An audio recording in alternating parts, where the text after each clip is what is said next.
Hi to everyone, my name is Filippo Martinoni, and in this small video I'm going to show you how it is possible to debug inside a module. So in last tutorial we create this tutorial provider.h.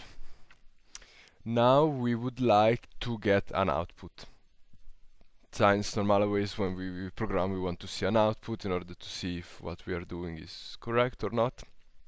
Now I'm going to show you how I did it. So I would say that in general there is a way to get the output directly in SimRobot, but I didn't work with that because I found that I don't know, I didn't like it so much. So I'm going to show you how I did it. This is quite easy with the standard IOStream way. So first we have to include first we have to write IOStream with an include, of course,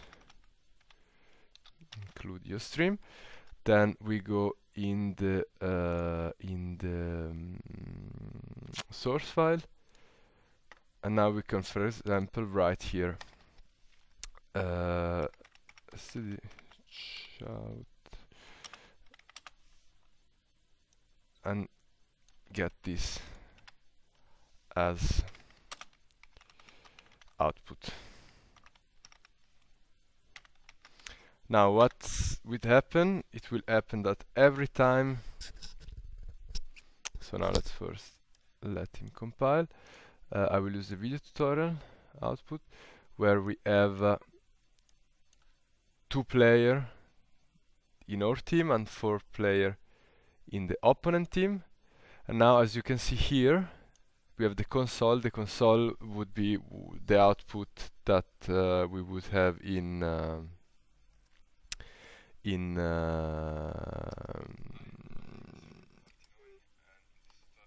output that we that we usually have in the terminal.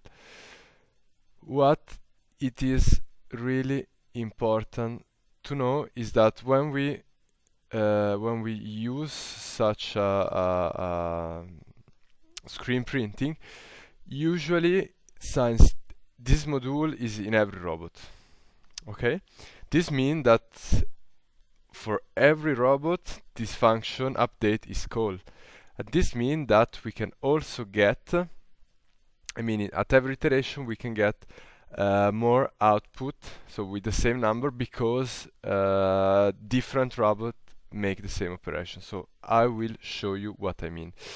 We can include inside our dependencies, we have this dependency that is the personal data.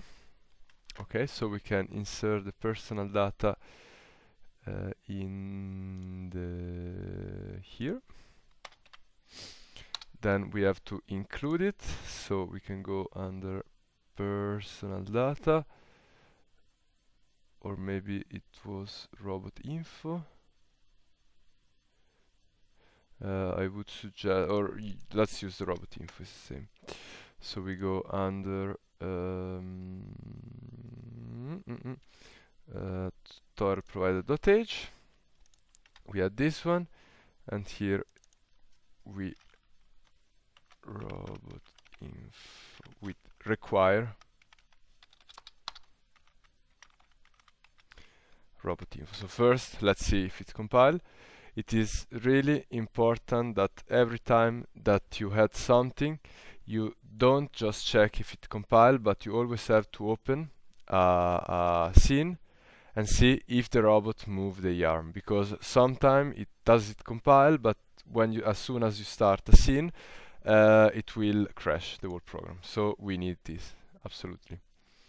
Now if we want to see which robot give us the output, we can go to this update function and tell him to first give us the robot info dot number. And now we can see that if we call a scene, for example, this one, the pass where we have 5 robots together, we get a strange... okay, yeah, sure. Sorry about that. Of course, I should put here a space, because else no way that we see that. Okay.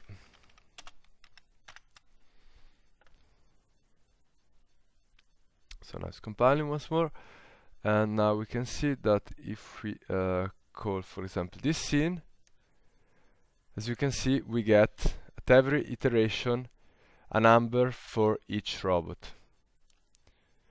They should actually be updated all at the same time, but actually probably they doesn't start. I mean, also if you look at the order, we don't have 1, 2, 3, 4, 5, but we have 1, 2, 5, 3, 4.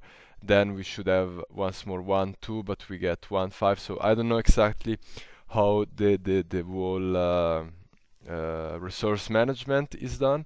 But what is really important that you have always to remember is that sometimes you are debugging and then you find that you get number that doesn't make any sense. But please remember that here you get the output from every player, since the module is run on every player the whole time.